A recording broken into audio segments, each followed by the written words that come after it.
Hi guys, it's Ty and welcome back to my channel. So today I'm going to be doing another recent reads, and all of the books that I'm going to be talking about is either horror or mystery thriller, combination of all three. And there's a couple of books that even have some sort of fantastical element that have been added. And I'm just gonna say it now, a lot of these books I actually rated a 2 stars. They were just fine. I thought they were just didn't really connect with these. Fortunately enough for me though, a lot of these books were short. I have one short story collection. A lot of them were novellas, so I was able to push through a lot of them. I do have some 3 stars. I was able to push out a 4-star book, so I'm excited to talk about that one, but we will go ahead and get started. So kicking it off for the 2 stars, we have a short story collection, which is called Dead Leaves, 9 Tales from the Witching Season by Kellen Patrick Burke. This is adult horror. And so this is my third book by this author. So I've read 2 other novellas by him.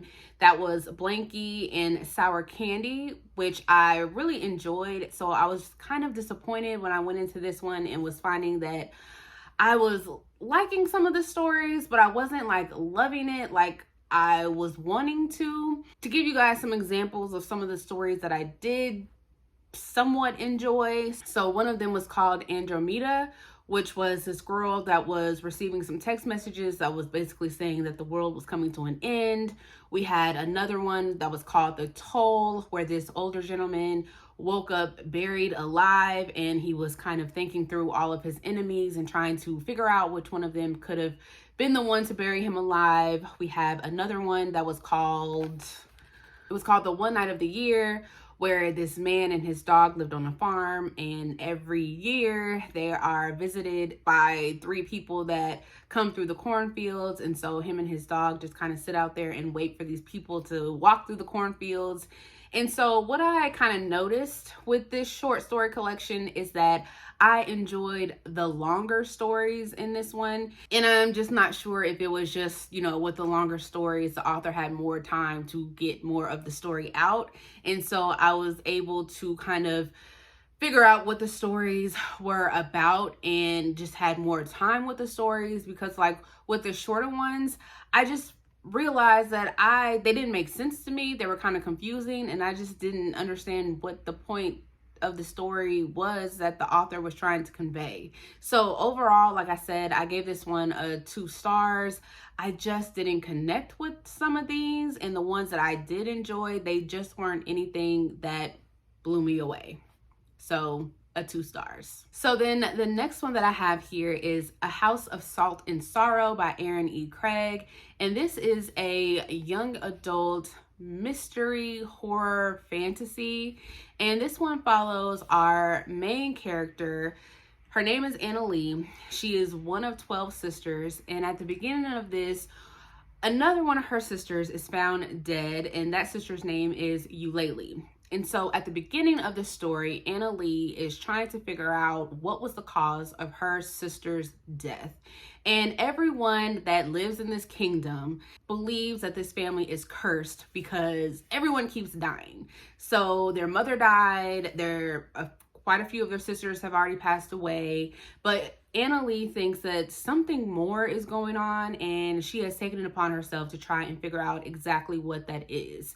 So this is a retelling of the 12 Dancing Princesses.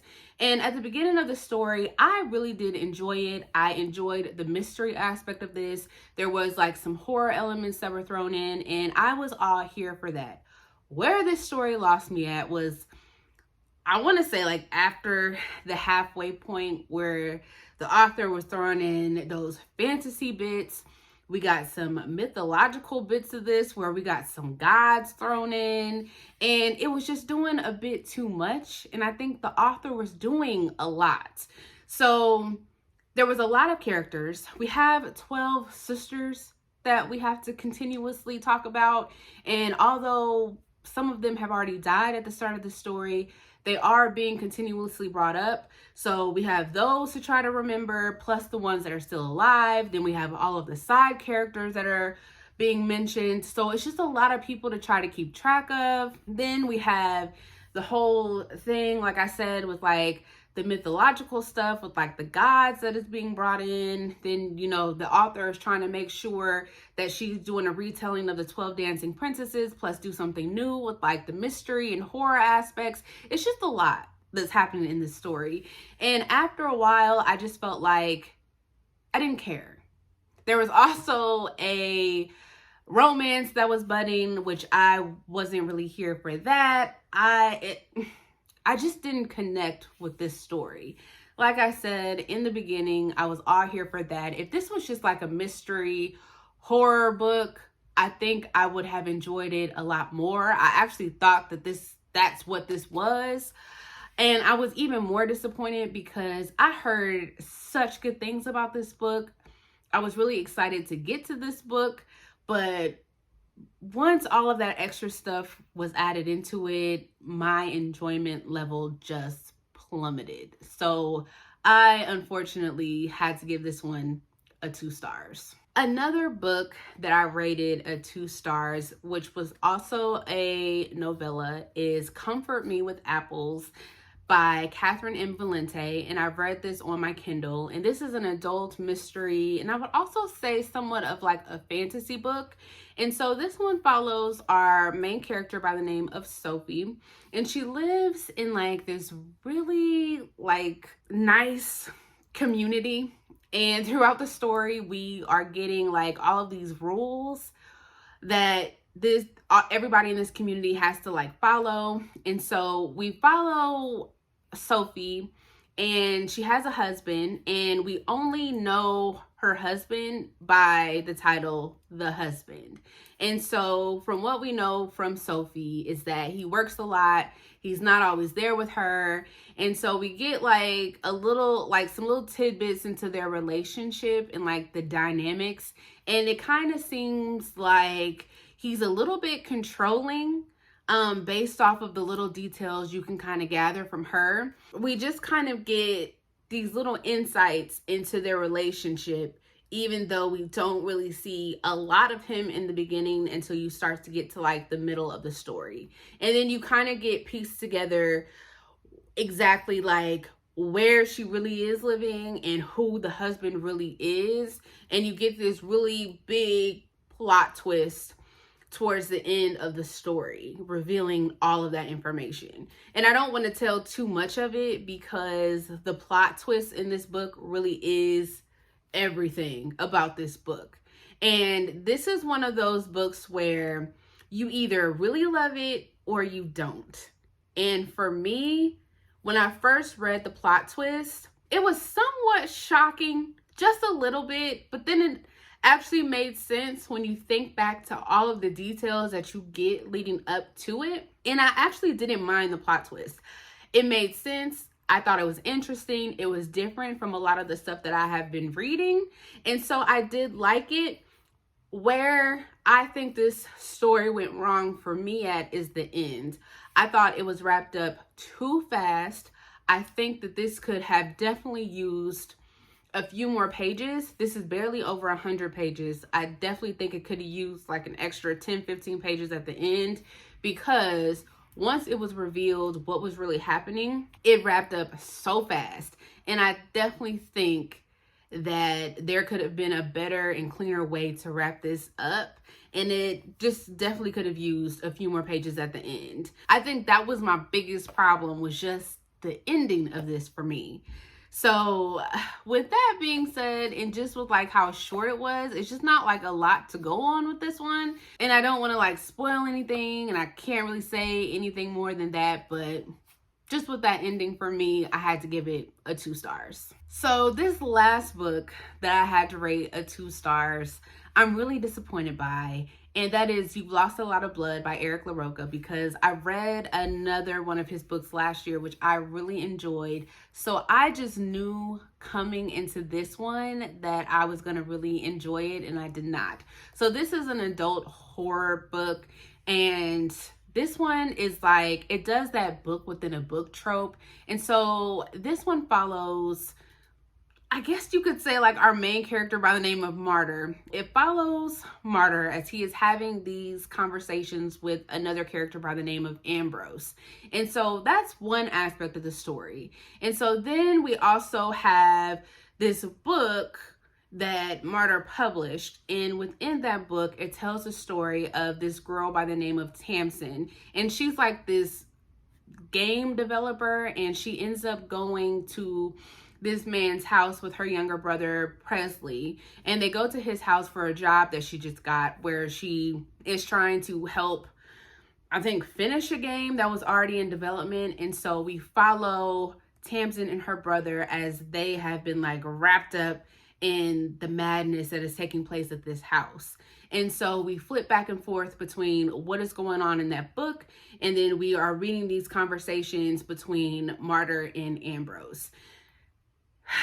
So my issues that I was having is, or before I even tell you the issue that I have. So my problem that I have with books that like flip between like timelines or flip between anything is that I hate when I like one thing over the other. And that's exactly what happened here. I didn't necessarily care about like the conversations between Martyr and Ambrose. I was more interested in what was happening with Tamsin and Presley back at this house. All the craziness that was happening over there. I would have rather maybe just had a book about that, because to me that was more interesting, even though I was kind of confused somewhat about what was going over there too. But then I just didn't understand the connections between the two and why really the story, why this book was written the way that it was written. Now at the end, this author did try to like get everything like tied up and try to do like this like quick explanation of stuff, but it still didn't make sense to me. So I don't understand what the purpose of everything was. I did somewhat like the conversations between Ambrose and Martyr, but it just, I didn't see the connect, like how, I just didn't see how everything was supposed to connect with each other. Because to me, if you're writing the story like that, then I feel like they should connect in some sort of way. Because to me, all of this was just random and I didn't like it. But as per usual with Eric LaRocca, like this is pretty grotesque. There's some scenes in here that'll make your skin crawl. And it just has that Eric LaRocca touch to it. But overall, you know, like I said, I had to give this one a 2 stars. It just didn't hit me the way that his other book did. So jumping into my 3-star reads, we're starting with an Eric LaRocca. So this is another one of his newer books. And so this one is We Can Never Leave This Place. And this one is more of an adult horror fantasy book. And so we are following our main character, who is a young teenage girl by the name of Mara. And she has recently lost her father. And she is trying to deal with the grief of losing her father. And so she is now stuck living in an apartment with just her mother. And we learned very quickly that her mother does not like her, almost to the point where it's as if her mother hates her. And so now Mara and her mother are stuck in this apartment trying to deal with each other and also trying to cope with the loss of the father/husband. And so we also know that there's something going on outside in this world to where they can't necessarily leave their apartment safely. And so they can't leave. They have to stay confined to this apartment. And so that can be a fun time for anybody. So we also know that Mara is a storyteller. And she keeps this journal where she likes to write these stories.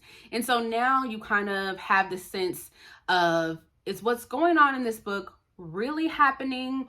Or is this part of a story that Mara is concocting in one of her journals? So that's all that I'm going to say about that. Like I said, I ended up rating this one a 3 stars.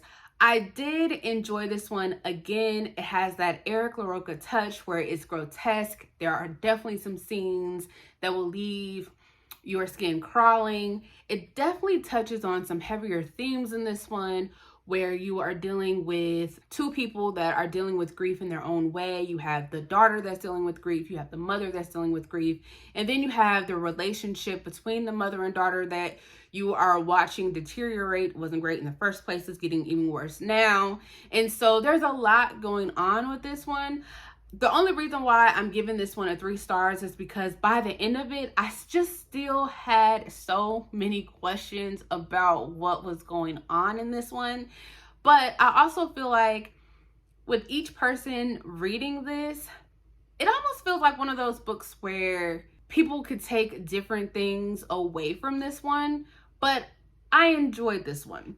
Out of the 3 books that I have read from Eric LaRocca, though, the one that I enjoyed the most is Things Have Gotten Worse Since We Last Spoke, which is the one that I read last year and the one that I keep referring to. So I really enjoyed that one. And so far, nothing has compared to that one. So, I mean, if I had to recommend like this one over You've Lost a Lot of Blood, obviously I'm going to recommend this one.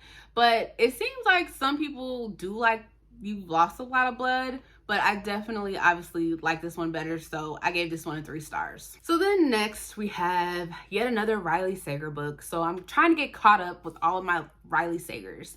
And so this one is Lock Every Door, and this one is an adult mystery. And so we are following our main character by the name of Jules. She is this girl who is in her, I want to say like early to mid 20s. She is down on her luck financially. She has just broken up with her boyfriend. She lost her job, so she is in need of money. She comes across this ad where she could become an apartment sitter at this like luxurious apartment called the Bartholomew. The only thing about this particular apartment is it has like a really bad reputation for a lot of horrific things that have happened over the years. And she just doesn't appear to care about that because all she cares about is the money.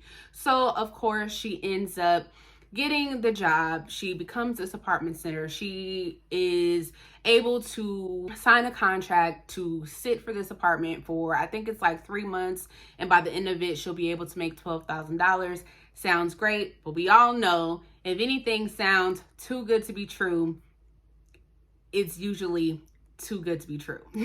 So as soon as she gets there, she begins to realize that something isn't quite right.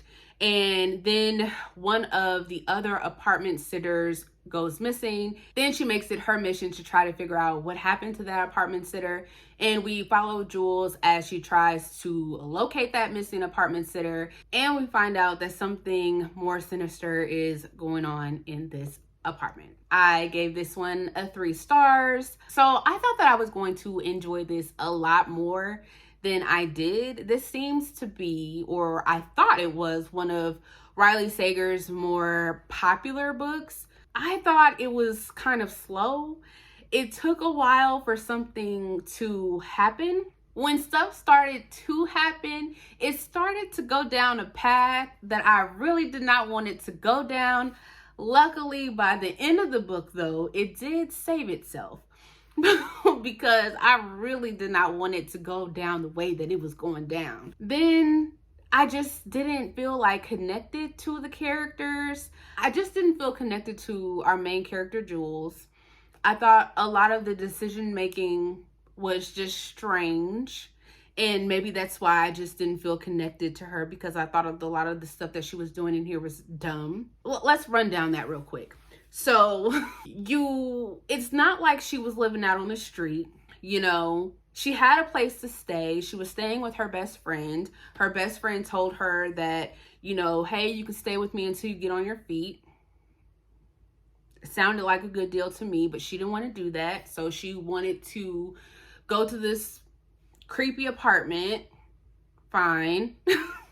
And then all of a sudden, when someone goes missing, she felt this odd attachment to then do everything that she could to try and locate this other missing sitter, which I just thought that was odd because you don't know this person. So why are you spending so much time to locate them? That's just like strange to me. I mean, you've had one conversation with this person, so I don't understand why you would stress yourself out that much to locate them.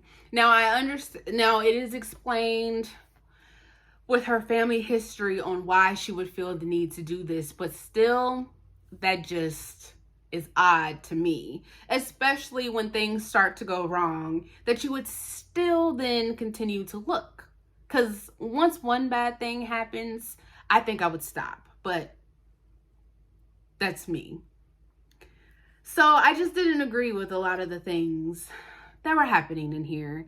So again, that's why I just didn't feel very connected to her. I did listen to this one on audiobook, and it reads very fast. And so even though I didn't think a lot was happening, it was just one of those books that, you know, when you're listening to it, you can get through it really fast. So I listened to this really fast and was able to fly through the story. And I do think that at the end of it, it did save itself. I did like where the twist went at the end. So overall, like I said, I gave it a 3 stars. I thought it was fine. It wasn't the best of Riley Sager's. I don't think it was the worst of Riley Sager's. It was good. So then the next one that I read is Camp Slaughter by Sergio Gomez. And this one I read on my Kindle, and it is another adult horror. And so in this one, we are following kind of like 2 groups of people. So we have a group of like college age people who are trying to take like this vacation, and they decide that they are going to rent a cabin to try to like, some of them are trying to get closer, some of them just want a vacation, but they rent this cabin out in this like secluded woods so that they can have a good time. We also follow these 2 other people who are these like paranormal investigators, and they are going out to these particular woods because they know that a lot of people have gone missing, and they are trying to figure out why. They think that the woods might be haunted, but they also think that there might be like this killer / cannibal out there, and they are trying to figure out what exactly is going on in these woods. So at a certain point, both of these groups kind of come together, and there is in fact this killer / cannibal out there in the woods. And this book is very graphic, it's gory, it gives me the vibes of like a Texas Chainsaw, A Hills Have Eyes, The Wrong Turn. If you are familiar with any of those movies, this is what this book reminds me of. It is very action-packed. This book starts off fast-paced from the prologue, and it doesn't slow down at all. So I thoroughly enjoyed this. I am someone that, you know, I don't shy away from something that's like gory or anything like that. So this was like right up my alley. This book had a job to do, and it delivered. So my only thing that I did not like about this book was that, so it tried to do like this supernatural aspect to it, where there were like points in it where it was trying to say something like, you know, this, all the spirits of like the victims still live here on the grounds and all of that, and tried to explain some stuff that way. I didn't care for that. I didn't think this book needed that, and it tried to like do a lot of explaining on that. I think that could have been cut out. I do like the fact that we got the perspective of this cannibalistic killer. So that was interesting and different. So like I said, I liked that. But what I did not like was that it tried to do a lot of explaining on why this person was doing what they were doing. Fine if you want to give like a little background, but there were certain points where it gave too much explanation, and I just feel like we didn't need it. All I want to see is this person chopping these people up and killing them. If this is what they are doing, fine. I don't need all the explanation and backstory. I just want to see all of the action. That's what I'm here for. That's what you told me you were giving me. That's all that I want to see. So I enjoyed the story for that. So this, like I said, this book had a job. It delivered on that. I enjoyed it, and I ended up rating this one a 3 stars. And so the last one that I'm going to talk about is My Darkest Prayer by S.A. Cosby. And so this is an adult like mystery thriller crime fiction book. And so this one follows our main character by the name of Nathan, and he works at a funeral home, and he's considered to be what you would consider, I guess, like the undertaker. I had to look that up. I wasn't sure what that was, but he is considered to be the undertaker. He helps get bodies prepared for the funerals, and he used to be a former deputy in a former Marines. And Nathan does a lot of little jobs on the side. So he is somebody where you would contact Nathan if you are having a problem and you feel like the cops aren't doing enough for you. Then you would contact Nathan and he would find out whatever information you need to have found out. So Nathan has a little side gig going on. So at the beginning of this, we find out that a Reverend Watkins has committed suicide, or that is what the police has determined it to be, a suicide. But two ladies come up to Nathan from Reverend Watkins' church, and they tell Nathan that they don't believe that Reverend Watkins has committed suicide, and they don't believe that the sheriff's department is really looking into the case like they should. And they want Nathan to try to figure out what actually happens to this Reverend. And so that's exactly what Nathan does. He goes and tries to figure out what exactly happens. But oh, Nathan finds out a lot more, and he is roped into a lot of stuff, and he ends up with a lot more dead bodies than just Reverend Watkins. And so I really enjoyed this. So if you don't know who S.A. Cosby is, this is the author that wrote Razor Blade Tears, which I absolutely loved. I rated that as I rated that as my top book of last year. And if you did not like Razor Blade Tears and like the style of that book, then I'm going to say that you're probably not going to like this one, because it kind of reads just like Razor Blade Tears.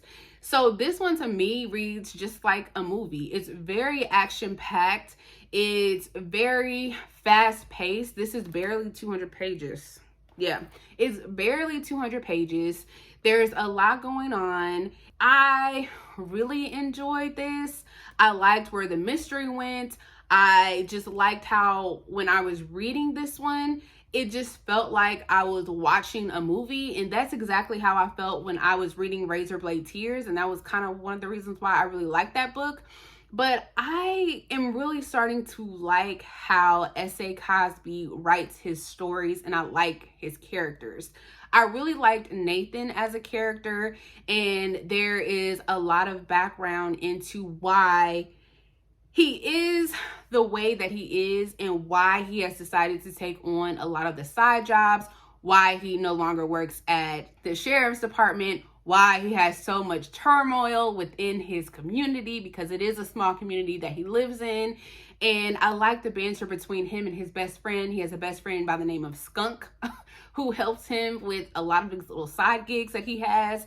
And I just liked a lot of what was going on in the story, and I just liked finding out the twist at the end of this and what happened to Reverend Watkins. So I really enjoyed this one. I did not like this one as much as Razor Blade Tears. My only complaint with this one is I just felt like the main character of Nathan just came off as too good of a person. What I mean by that is just like everything that he did just happened to work out in his favor. Like, it just always felt like he never made any mistakes, and it just felt like every single time he was in a fight, he always won. Everything just always worked out in his favor, and it's just like, that's unrealistic. Like, you gotta lose a fight sometime. One of your answers or one of the paths you go down has to be wrong at some point. So he just came off as just like too good, or his character at times just came off as too unrealistic.